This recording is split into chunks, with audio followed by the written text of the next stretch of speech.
Assalamualaikum warahmatullahi wabarakatuh.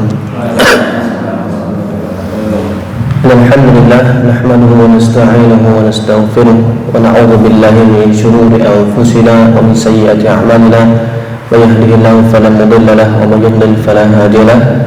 Asyhadu an la ilaha illallah wahdahu la syarika lahu wa asyhadu anna Muhammadan 'abduhu wa rasuluh la nabiyya wa la rasula ba'dahu.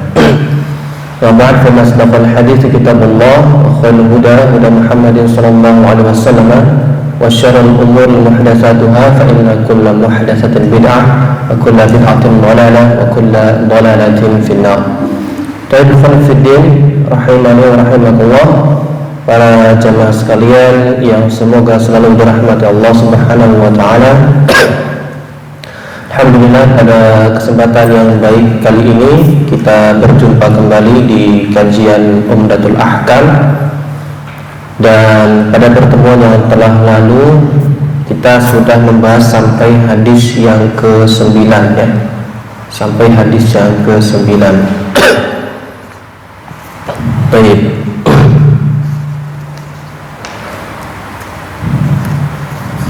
Hadis sebelumnya, hadis 8 dengan hadis 9 sudah dibahas ya. Atau dengan hadis 7. Baik, sekarang kita berpindah ke hadis yang ke-10. Ini kalau diurutan di Taisirul Alam masuknya hadis yang ke-10. Tapi kalau di syarahnya Syekh Utsaimin ini masuknya ke hadis yang ke-11 ya. Jadi agak sedikit berbeda. Cuma kita pakai yang urutan hadis Taisirul Alam aja. Baik. Al-hadithu al-ashiru, hadis yang ke-10.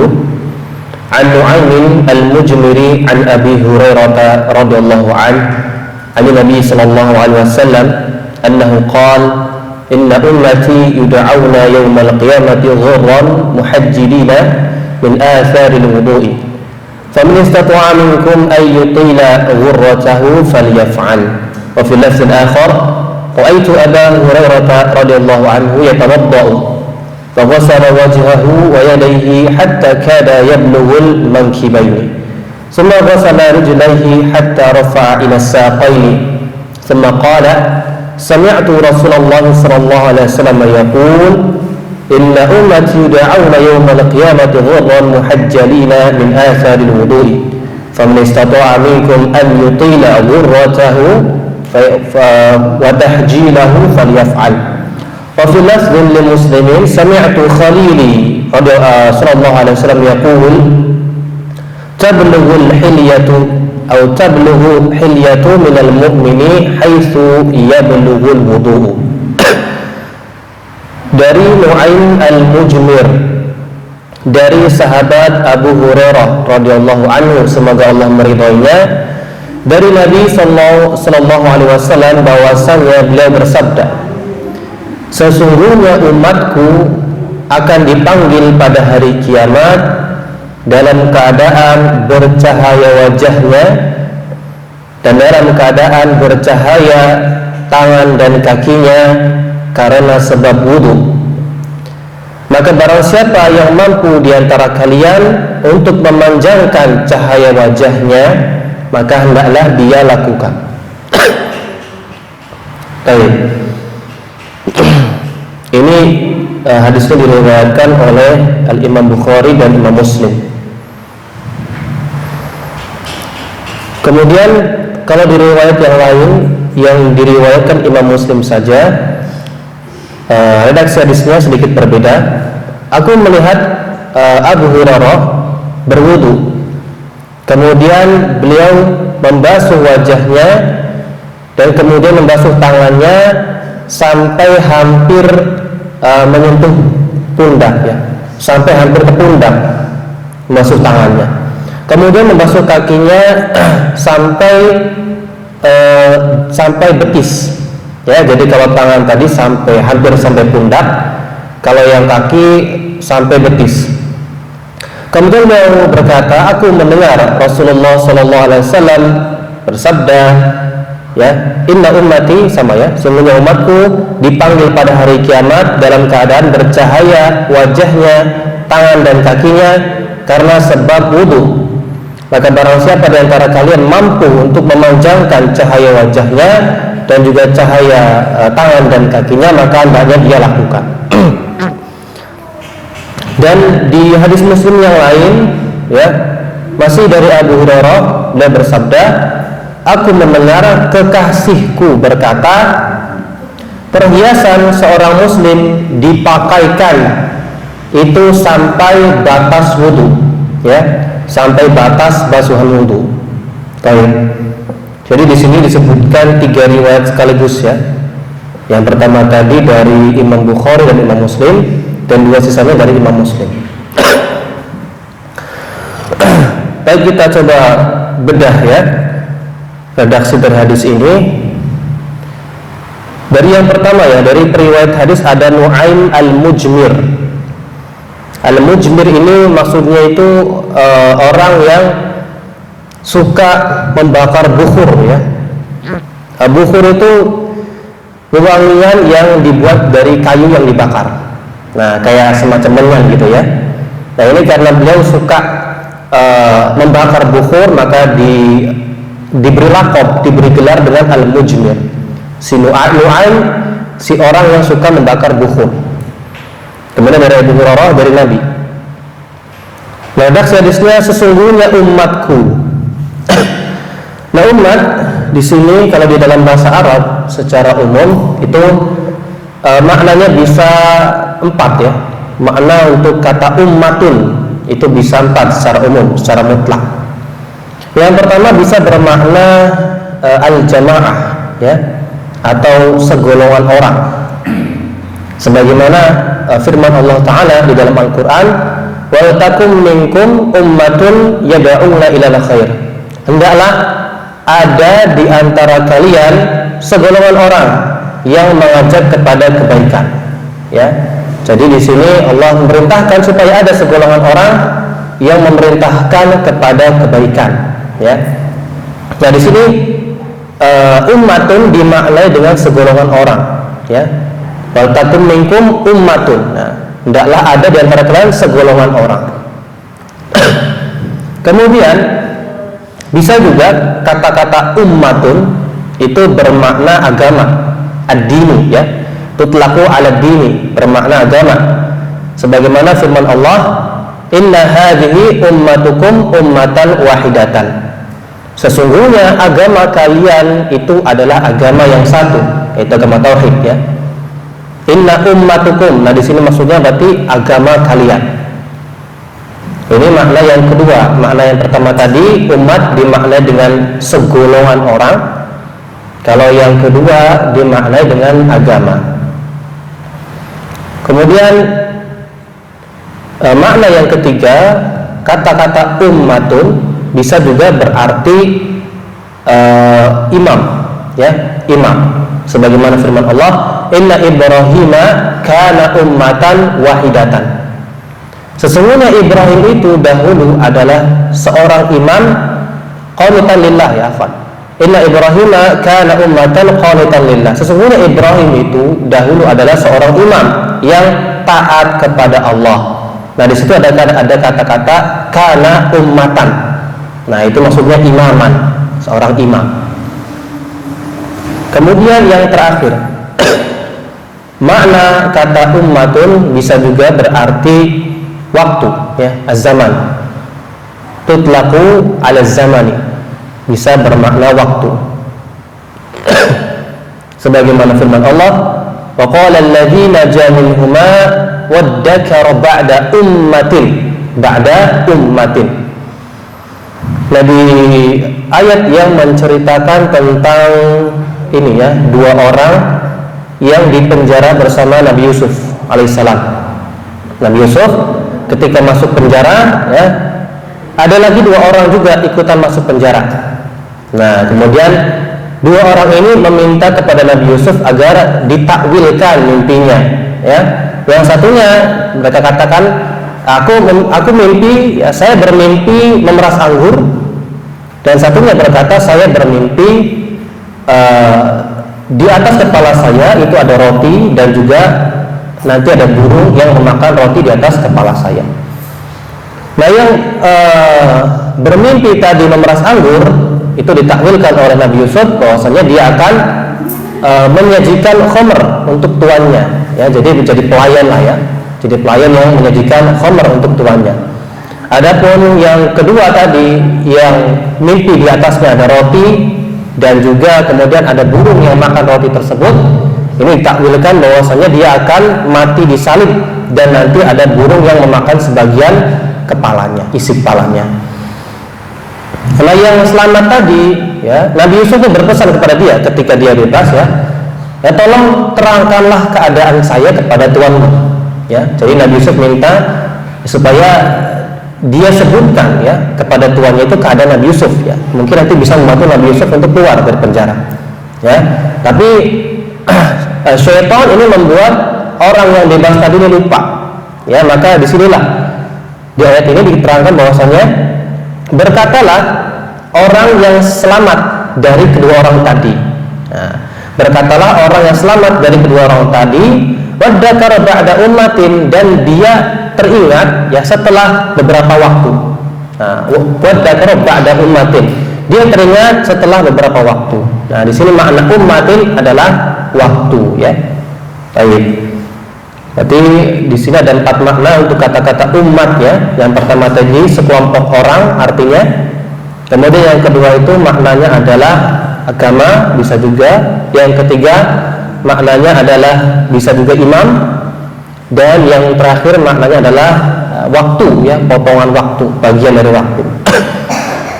Nah, untuk hadis ini makna yang tepat untuk umat, ya, ummatun, di sini adalah makna yang pertama, ya, segolongan orang, ya.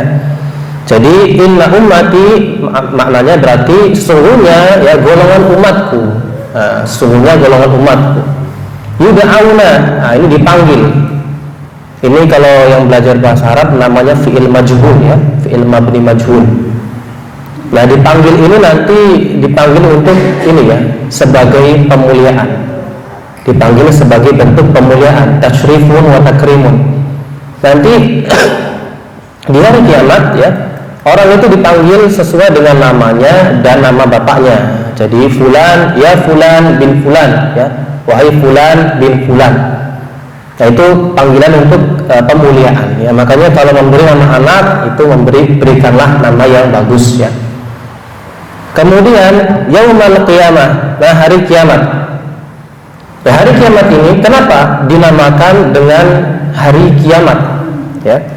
Disebutkan oleh Syekh Utsaimin di sini karena ada 3 kemungkinan, ya. Ada 3 kemungkinan. Yang pertama itu kenapa dinamakan hari kiamat? Annan nasa yaqumuna fihi li rabbil alamin. Karena manusia nanti setelah dibangkitkan, mereka itu akan berdiri di padang mahsyar. Nah, itulah kenapa dinamakan hari kiamat, ya.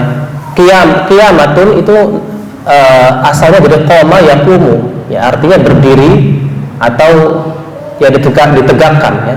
Qoma yaqumu berdiri atau nanti bisa juga ditegakkan. Nah, ini makna yang pertama, kemungkinan yang pertama, karena manusia akan berdiri di padang mahsyar setelah dibangkitkan, makanya dinamakan hari kiamat. Kemudian yang kedua, ya, bisa juga annahu yuqamu fihi al-ashhad, kama qala ta'ala wa yawma yaqumul ashhad.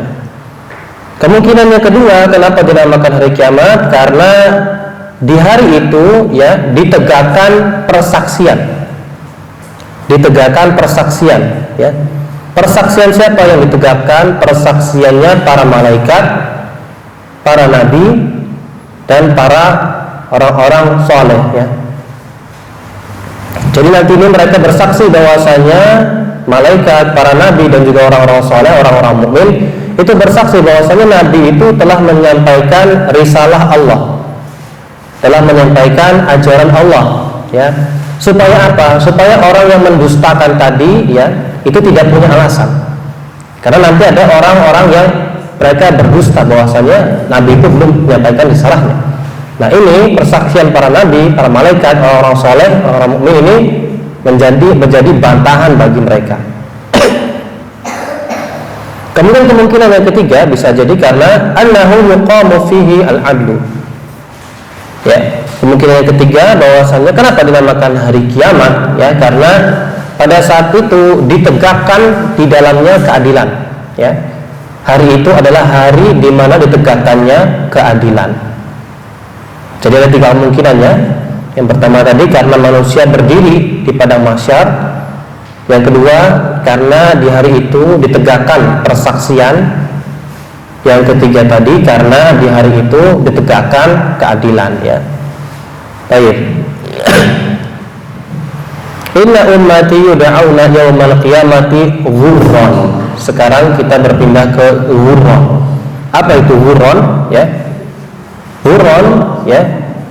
Ini jam'u agharra wa huwa al-farasu alladhi fi muqaddami ra'sihi 'inda jabhatihi bayatun wa qad yakunu fi kulli wajhihi. Kata-kata ghurrun itu adalah putih-putih, ya. Jadi putih-putih yang ada di wajah kuda. Lebih tepat itu ya di jidat gitu, ya, di kening. Nah, jadi kuda itu kalau ada bulunya putih-putih di sini, nah, itu namanya ghurrah. Namanya ghurrah. Nanti ada juga yang putih-putihnya sampai bawah sini, ya. Nah, itu ada yang masih menyebutkan sama ghurrah juga, ada juga yang itu bukan ghurrah, ya. Baik. Nah, ini makna asalnya, makna asal ghurrah itu putih-putih yang ada di wajah kuda, di jidat kuda, ya, di kening kuda. Nah, kemudian ini maknanya dipindah, ya, dipinjam untuk menggambarkan orang yang berwudu. Nah, orang yang berwudu itu dia mukanya nanti putih. Jadi mukanya putih, maksudnya apa? Bercahaya. Nah, mukanya putih bercahaya. Nah, kalau muhajjalina, tadi ghurran sudah, ya. Kalau muhajjalina itu adalah makna asalnya putih-putih yang ada di kaki kuda, ya. Putih-putih yang ada di kaki kuda, antara kaki dengan betisnya. Itu nanti ada putih-putihnya. Jadi kuda kalau yang kakinya itu bulunya putih, ya, itu namanya nanti dinamakan dengan muhajjalin, ya. Muhajjalin. Asalnya dari tahjil, ya, tahjil. Nah, kemudian makna asalnya kan putih-putih di kaki kuda. Kaki kuda kan ada 4. Nah, ini dipinjam untuk menggambarkan seorang muslim. Ya, makanya orang muslim nanti kalau di hari kiamat bekas wudunya kan ada di tangan dengan kaki. Nah, itu nanti dia juga jadi putih, jadi bersinar, ya. Jadi putih, jadi bersinar. Tangan 2, kaki 2, ya sama 4, ya. Jadi bersinar. Kakinya dan tangannya nanti putih, bersinar maksudnya. Kemudian min asaril wudu, ini karena sebab wudu, ya, alasannya. Putihnya itu jadi karena bekas wudu. Faman istata'a minkum an yutila ghurratahu falyaf'al. Nah, di sini barang siapa yang mampu, yang bisa untuk memanjangkan ghurrah tadi, ya. Jadi ghurrah itu apa? Basuhan wajahnya tadi, cahaya wajahnya tadi. Maka hendaknya dia lakukan. Nah, di sini ada khilaf di antara para ulama ahli hadis, ya. Apakah ini itu merupakan bagian dari sabda Nabi Shallallahu Alaihi Wasallam, ataukah ini merupakan perkataan Abu Hurairah, ya? Allah Taala ini yang lebih tepat, ya, ini merupakan saya lebih condong kepada ini merupakan tambahan dari Abu Hurairah, ya. Jadi faman istata'a minkum an yutila ghurratahu falyaf'al, ini keterangan tambahan dari Abu Hurairah. Kemudian kenapa para ulama itu mengatakan ini tambahan dari Abu Hurairah? Ya, karena mereka mengatakan bahwasannya ghurrah itu tidak mungkin untuk dipanjangkan, ya. Ghurrah kan tadi cahaya wajah. Cahaya wajah itu didasarkan pada basuhan wudu. Basuhan wudu kan cuma sampai wajah. Berarti wajah itu batasnya sudah kita terangkan kemarin, ya. Antara tempat tumbuhnya rambut sampai dengan zaken sini, ya. Sampai dengan dagu, dan kanannya telinga sampai telinga. Nah, kalau misalkan kita membasuh dipanjangkan, berarti nanti basuhnya rambut juga ikut kebasuh sebagian. Nah, kalau begitu nanti rambut itu bukan wajah, ya, maka gimana mungkin bisa bercahaya? Kan dikatakan guru itu cahaya wajah. Sedangkan kalau misalkan kita basuh rambut sebagian, itu kan bukan termasuk wajah. Maka ini ulama pada mengatakan mustahil, nggak bisa. Kenapa? Karena guru itu cahaya wajah.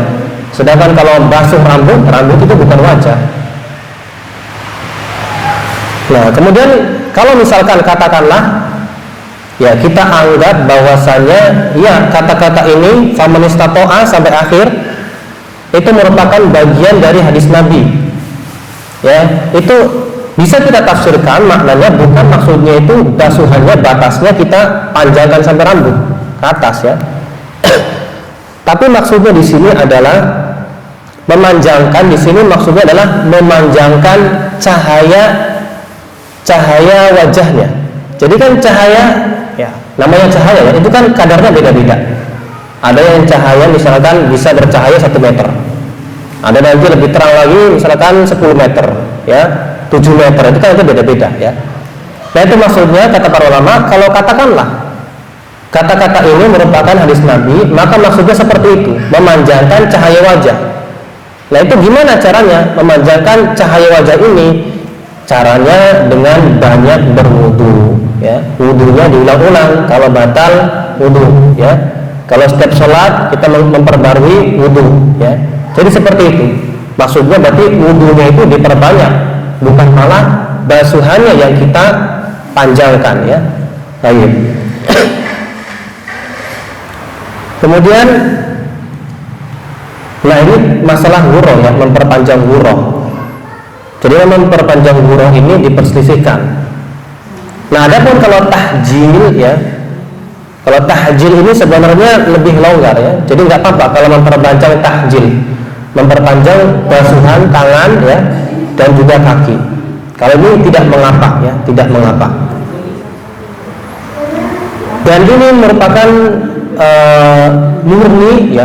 Jadi kan tadi Abu Hurairah itu mengatakan, barang siapa yang mampu untuk memanjangkan guruhnya, maka hendaknya kalian lakukanlah. Nah, ini merupakan murni pemahaman Abu Hurairah, ya, murni pemahaman Abu Hurairah. Jadi Abu Hurairah memahami hadis ini bahwa wudu itu berarti bisa diperpanjang, ya.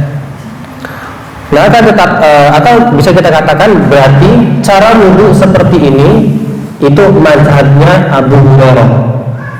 Mazhabnya Abu Hurairah. Kenapa? Karena sahabat yang lain tidak memahami hadis ini demikian, ya. Jumhur para sahabat itu berwudu ya cuma sampai batasan yang wajib saja, ya.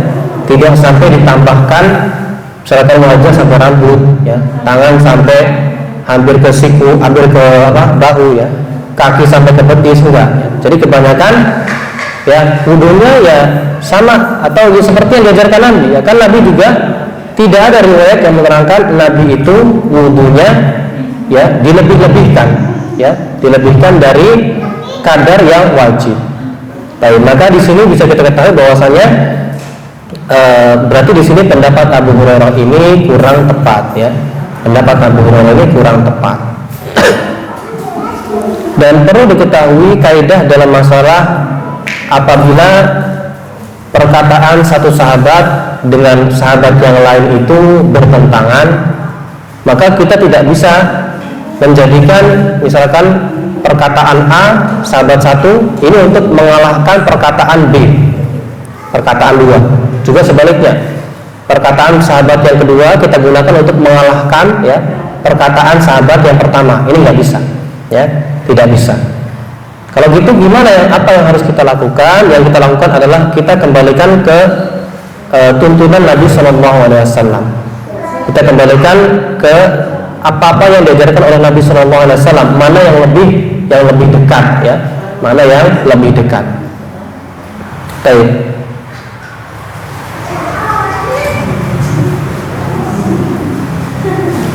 Kemudian untuk di lafaz yang Muslim, sami'tu khalili, aku mendengar kekasih hatiku. Khalil itu kekasih, ya. Jadi khullah itu dia merupakan cinta, ya, salah satu jenis cinta. Jadi cinta itu dalam bahasa Arab, mahabbah, itu punya 10 tingkatan. Nah, yang paling tinggi dari rasa cinta itu adalah al-khullah. Ya, paling tinggi adalah levelnya khullah. Maka di sini Abu Hurairah menganggap Rasulullah SAW sebagai apa? Sebagai kekasih hatinya. Nah, ini, dan kalau seperti ini boleh. Kalau umatnya ya menganggap Nabi SAW sebagai kekasihnya, itu boleh. Tapi kalau Nabi Muhammad, ya Rasulullah, itu beliau tidak boleh menjadikan khalil dari karangan para makhluk, ya, terlarang. Kenapa? Karena Allah Subhanahu wa taala sudah menjadikan beliau sebagai khalilnya. Jadi Nabi Muhammad adalah Khalilur Rahman, ya. Nabi Muhammad adalah kekasih Allah. Dan nabi lain yang mendapatkan gelar khalil adalah Nabi Ibrahim, ya. Jadi kalau khalil itu ada dua, Nabi Ibrahim dan Nabi Muhammad. Nabi lainnya tidak digelari sebagai al-khalil. Nah, jadi kalau Nabi Muhammad, ya, mengangkat khalil dari kalangan makhluk tidak boleh, ya. Sebagaimana sabda Nabi SAW, ya, beliau pernah bersabda, kalau seandainya aku boleh, ya, memilih kekasih dari kalangan para makhluk, niscaya aku akan mengangkat para sahabat. Niscaya aku akan mengangkat Abu Bakar. Niscaya aku akan memilih Abu Bakar. Ya.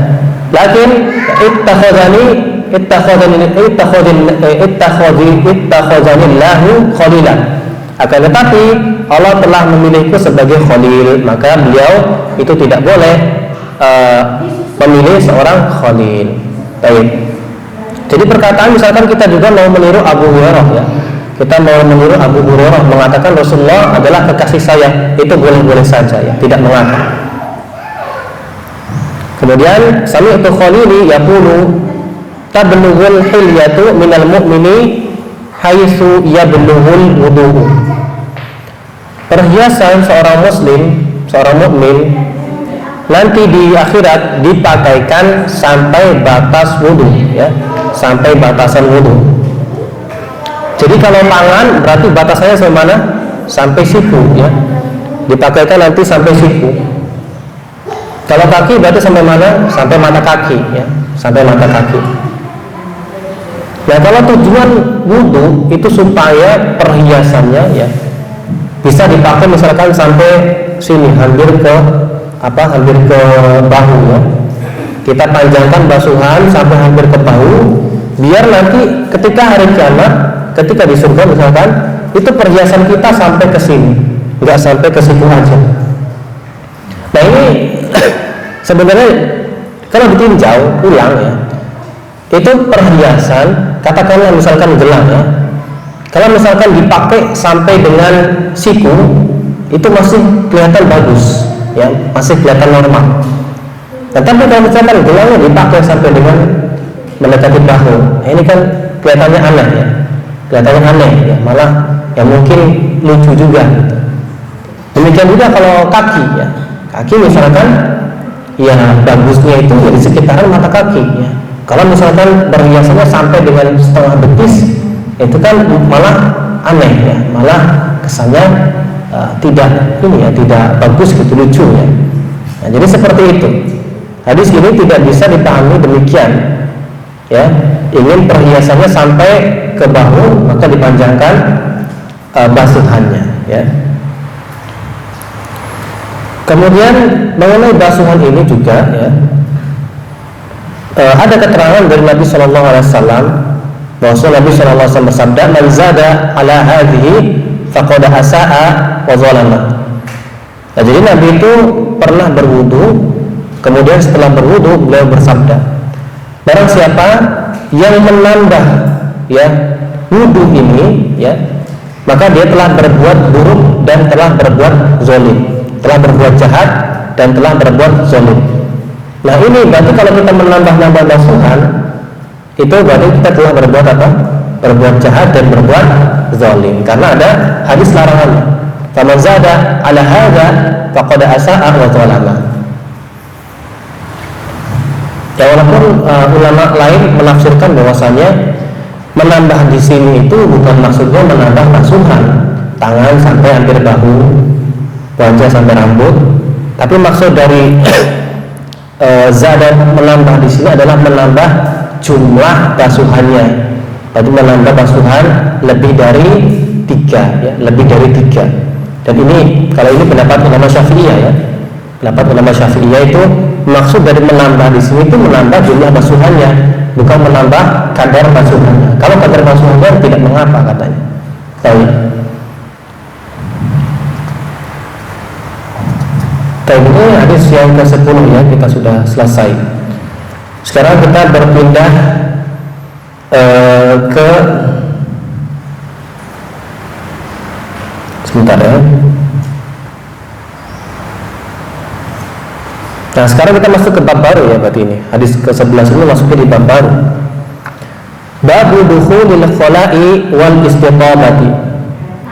Bab tentang masuk toilet, kamar mandi ya, WC, dan juga tentang istitobah.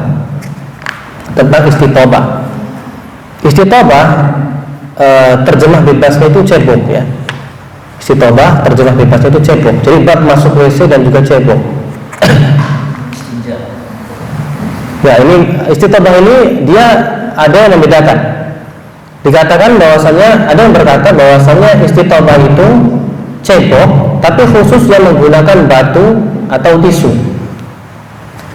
Ada yang bilang seperti itu, dan ada yang bilang kalangan lain, ulama lain mengatakan enggak ya, bahwasanya istitobah itu ya cebok, baik dia menggunakan batu, ya tisu ataupun air ya. Jadi cebok secara umum ya masuk di situ.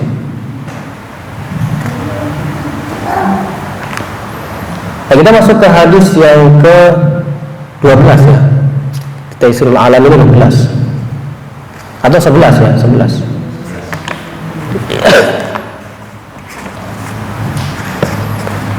Ini an Anas bin Malik radhiyallahu anhu anna Nabi sallallahu alaihi wasallam qala atau anna Nabi sallallahu alaihi wasallam kana idza dakhala al-khala'a qala Allahumma inni a'udzubika minal khubuthi wal khaba'ith. Allahumma inni a'udzubika minal khubuthi wal khaba'ith. Ada juga di riwayat, ada juga yang membaca Allahumma inni a'udzubika minal khubuthi, banyak disukun, minal khubuthi wal khaba'ith. Jadi ada sedikit berbeda cara bacanya ya.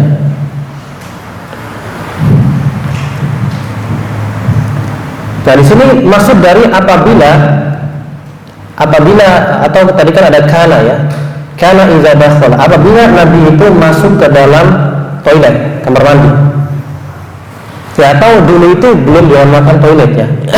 Khala itu secara bahasa artinya tempat yang sunyi ya, makanu al-khulwah, tempat yang sunyi, tempat yang sepi.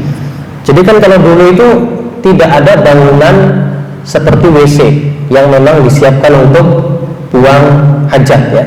Ya dulu kalau mau buang hajat itu mencari tempat yang sepi, tempat yang sepi supaya bisa nanti menunaikan hajatnya di situ. Lalu Nabi SAW apabila memasuki ya tempat untuk buang hajat, beliau berdoa, ya Allah, aku berlindung kepadamu dari, kalau khubuthi ini artinya adalah tafsirnya setan laki-laki. Kalau dibaca khubuthi, tafsirnya itu setan laki-laki. Nanti khaba'ithnya itu artinya adalah setan perempuan.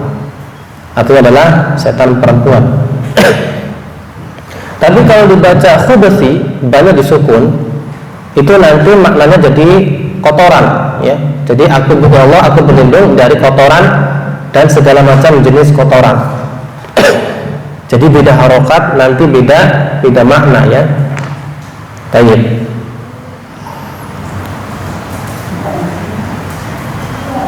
Kemudian tadi kapan mengucapkan doa ini ya? Allahumma inni a'udzubika minal khubuthi wal khaba'ith. Ini ketika kita mau masuk ke kamar mandi. Ketika kita sudah mau masuk ya, berarti sudah di depannya. Bukan ketika masih jauh ataupun baru sekedar pengen ya. Baru sekedar pengen ke kamar mandi, ya, ada keinginan kamar mandi kemudian berdoa, tidak ya. Jadi dibacanya ketika sudah mau memasuki kamar mandi, baru dibaca doa ini.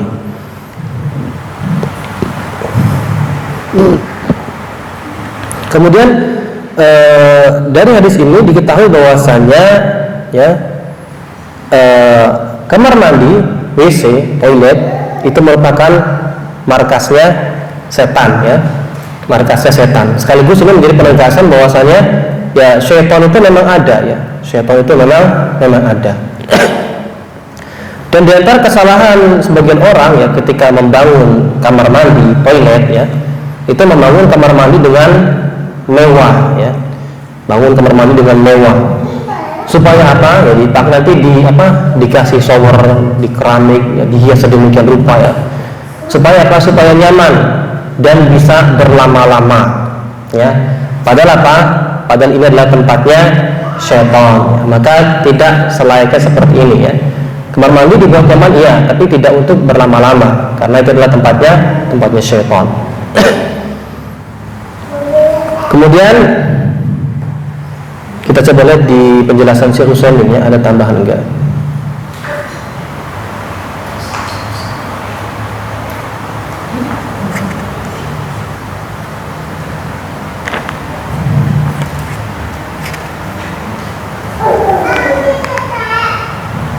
Nah, kita baru sedikit faidah ya.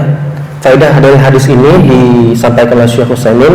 Al-faidatul ula anna Rasulullah sallallahu alaihi wasallam basyarun minal basyari la yamliku li nafsihi naf'an wala darran.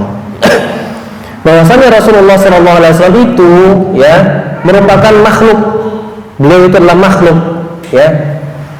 Beliau tidak memiliki kekuasaan untuk dirinya ya, untuk memberikan manfaat ataupun memudaratkan. Ya. Buktinya apa ya? Buktinya beliau berlindung di sini kepada Allah ya. Artinya beliau memang ya tidak kuasa dalam hal ini ya. Beliau tidak kuasa untuk melindungi diri beliau dari Allah ya, dari syaitan ya. Hanya Allah yang bisa melindungi beliau dari syaitan. Kemudian faedah yang kedua, faedah selanjutnya,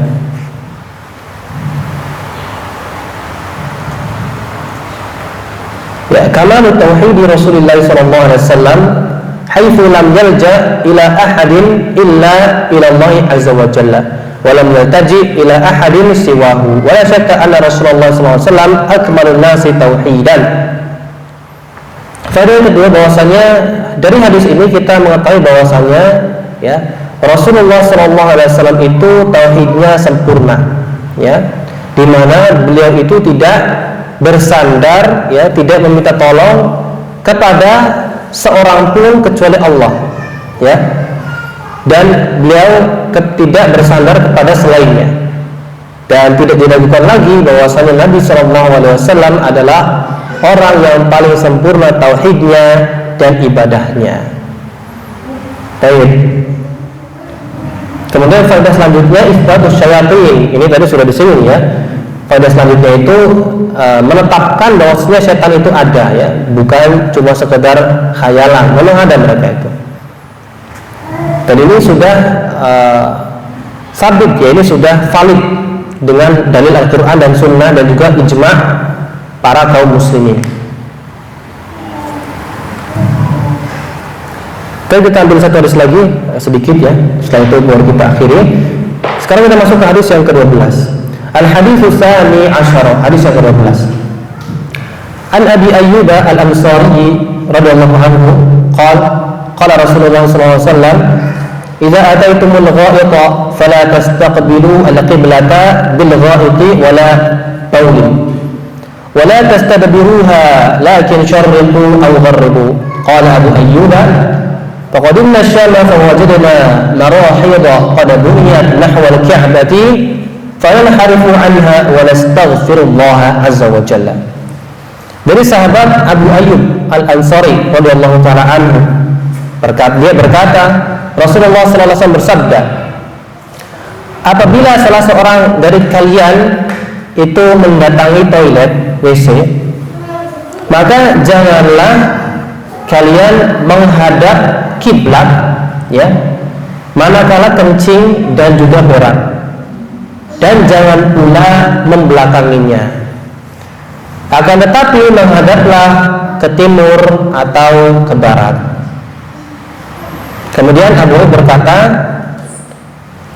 kemudian kami mendatangi Syam, maka kami jumpai di Syam itu ada bangunan-bangunan yang memang dipersiapkan untuk tempat buang hajat, buang air ya.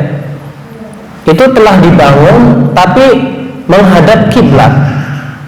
Ya, maka ketika kami masuk di situ, ya, kami memalingkan sedikit arahnya.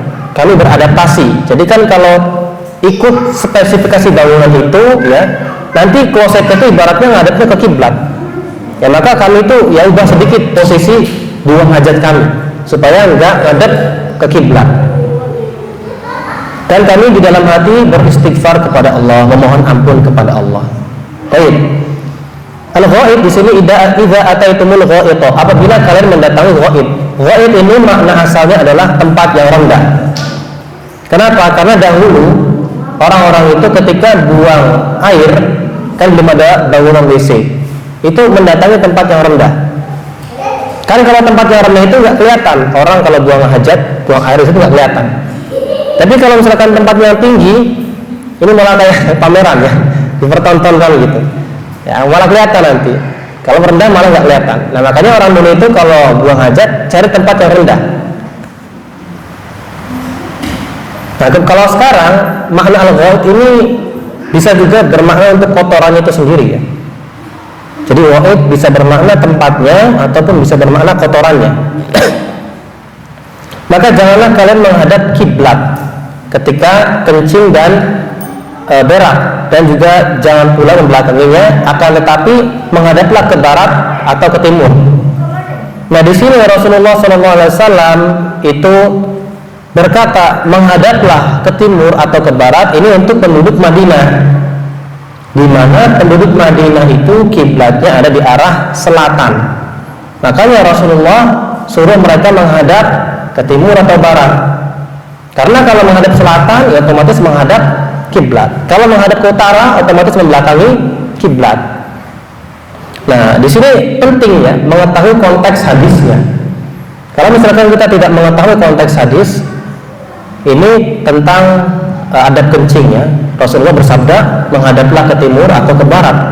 Nah, kalau kira-kira kita di Indonesia, kalau kita kencing menghadap ke timur atau menghadap ke barat ya, nah itu malah apa? Malah menghadap kiblat. Ya, kalau ke timur malah membelakangi kiblat. Ya, maka di sini penting mengetahui konteksnya. Ya, jadi konteksnya itu jangan menghadap ke arah kiblat atau membelakangi kiblat. Dan karena kita di Indonesia berarti kemana? Selatan atau utara. Ya, tidak sebagaimana teks hadis. Karena teks hadis ini penduduk Madinah kiblatnya di arah selatan. Ya, makanya suruh ke timur atau ke barat.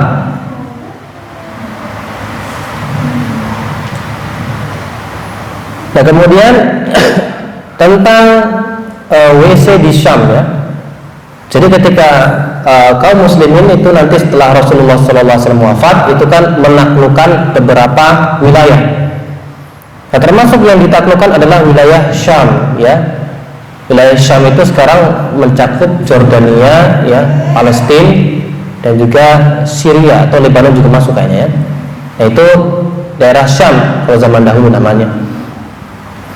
Nah, ketika Abu Ayyub ini datang ke Syam, ya, ternyata penduduk Syam itu sudah membuat bangunan yang memang untuk buang air. Tapi ketika kita masuk itu, ya, itu membuat kita tidak bisa membuat kita itu menghadap ke arah kiblat gitu ya. Memang membuat kita atau klosetnya itu dihadapkan ke arah kiblat. Ya, maka kita kalau misalkan dalam kondisi seperti ini, maka ya sebisa mungkin beradaptasi. Ya, ubah arahnya supaya jangan mengarah ke kiblat. Walaupun klosetnya menghadap ke kiblat gitu ya, tapi kitanya jangan menghadap ke kiblat. Usahakan kita ubah arahnya ya. Kemudian dan kami tadi walan harifu anha, kami berpaling dari kiblat dan kami di dalam hati beristighfar kepada Allah. Nah, di sini diambil faedah bahwasannya kalau kita perlu berzikir, perlu beristighfar ketika di dalam toilet, di dalam WC, itu kita lakukan dalam hati, ya, tidak kita jaharkan, ya, sebagaimana perbuatan sahabat Abu Ayyub. Ya. Kalau kita perlu berzikir, perlu istighfar, harus di dalam hati, tidak boleh dijaharkan, ya.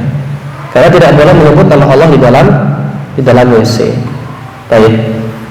Ini hadis ini diriwayatkan oleh Imam Bukhari, ya. Baik. Kalau di Tafsir Alam tidak ada keterangan ini diriwayatkan Imam Muslim juga, jadi cuma Imam Bukhari. Baik. Ya, mungkin ini yang bisa kita bahas pada kesempatan siang hari ini, ya. Kita alhamdulillah sudah membahas 3 hadis, ya. Hadis yang ke-10 tadi, sungguhnya umatku dipanggil hari kiamat dalam keadaan tangannya bercahaya, begitu juga wajahnya bercahaya, begitu juga tangan dan kakinya. Kemudian hadis selanjutnya tadi, apabila kalian mendatangi WC, maka berdoalah, Allahumma inni a'udzubika minal khubuthi wal khaba'is. Hadis yang terakhir, apabila kalian mendatangi WC, maka janganlah kalian menghadap kiblat atau membelakanginya ketika kencing atau berak, akan tapi menghadaplah ke arah timur atau barat. Baik. Mungkin ini yang bisa kita bahas, ya. Naktafi ila hadhihi nuqtah. Kita cukupkan sampai di sini dan kita tutup dengan doa kafaratul majlis. Subhanakallahumma bihamdika asyhadu an la ilaha illa anta astaghfiruka wa atubu ilaik. Wassallallahu ala nabiyyina Muhammadin wa ala alihi wa sahbihi wa sallam. Assalamualaikum warahmatullahi wabarakatuh.